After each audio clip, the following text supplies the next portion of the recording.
Well, hey, good afternoon, guys. This is Wilmore, your host with Somewhere in America, and I am glad to be with you once again today in studio, however. Today, I want to do a brief tutorial on capturing the spontaneity of children in street photography. So now, I want to jump right on into the tutorial. Okay, I took a couple of these images of an event that was happening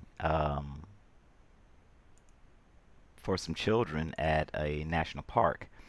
And I was really more interested in the interaction of the children than anything else. That's the reason why I'm just going through them a little bit, just to show you guys. What it is that on street photography, one of the main important things, or one of the lost elements in street photography, and I've heard this before said, and I thought it would be good for me to go ahead and mention it as well, is the social interaction with street photography. I know a lot of street photography, all we see is like people walking down the street or standing looking at their cell phone or doing something like that.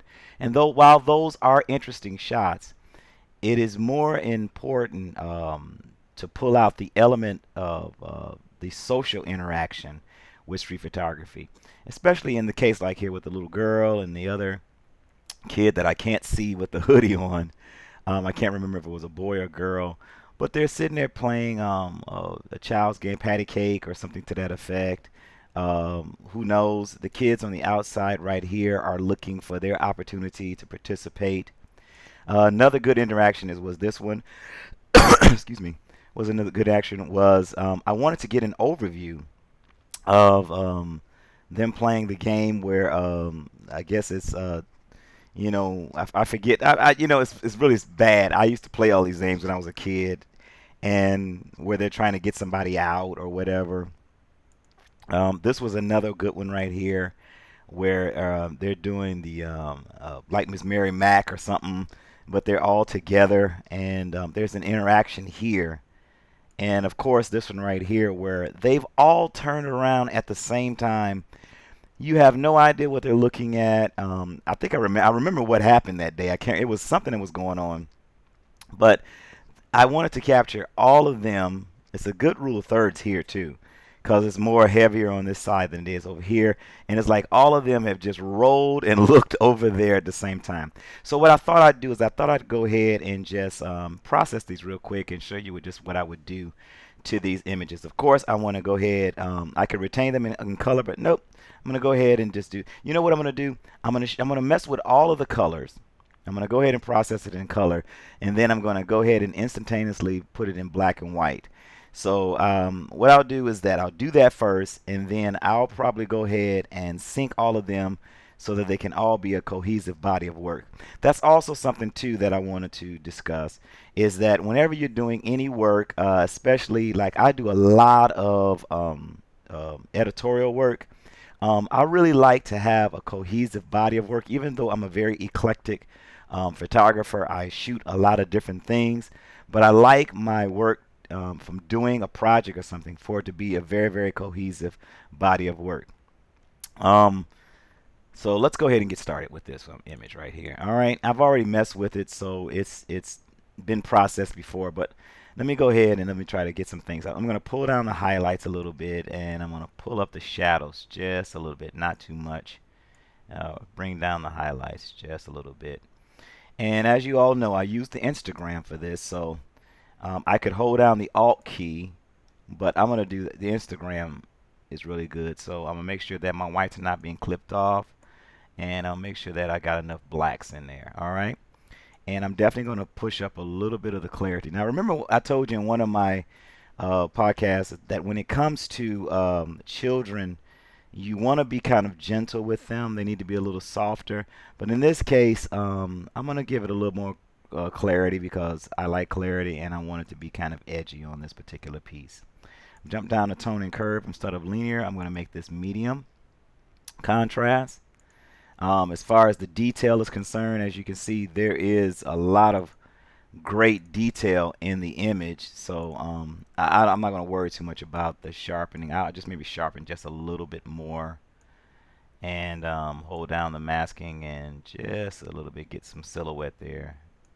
So that's yeah, that's pretty good. I'm not gonna worry about it too much. I see a little noise showing up. Let me go ahead and take care of some noise, and then the color correction I'll bring it about 46 or 50, and then a little bit more smoothing. And let me see what we got here. Okay, that's pretty cool right there. I like that.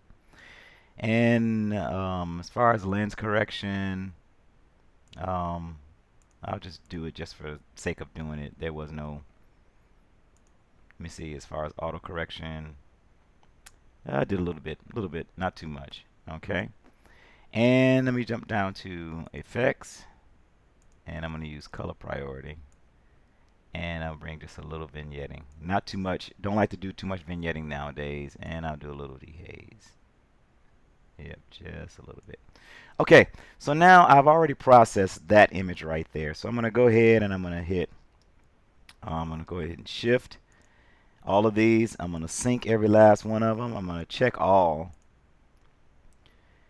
And so, okay, now they're all synced. So they're all looking the same. And this is a good cohesive body of work. Now, I'm going to hold this one and I'm going to hit shift again. And I'm going to go up here and I'm going to turn all of them into black and white. And I'm going to sync it. All right. Now they're all black and white. Now, this looks nice as just as it is. It's a nice basic black and white.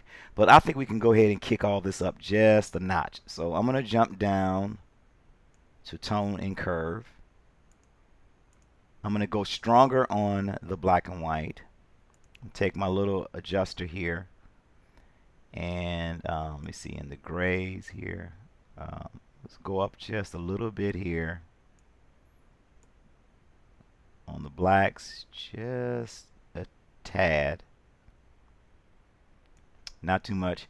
And I'm liking what I'm seeing right here. Now I'm gonna jump back up to the clarity, and I'm just gonna boost that clarity all up. I like what I just did, and I like how look how crisp and clean that is right there. I really like that. That's looking really cool. So now I'm gonna go ahead and hit shift, and I'm gonna sync all of them. Check it all, synchronize, and then let's take a look at them. Oh, that looks great right there. I really like that. This one as well, and on this one looks really nice. I like this right here. Nice look, a nice clean black and white in all of them. So hey guys, you know what? Wasn't a long tutorial, but that just was to show you how you can utilize your syncing, and how you can create a cohesive body of work that when you're getting ready to deliver it to a client, that all the images look like they go together. They look really nice. They look like they can all be used together in a magazine. Also too, I dealing with children and keeping the spontaneity of the kids, even if it's in black and white.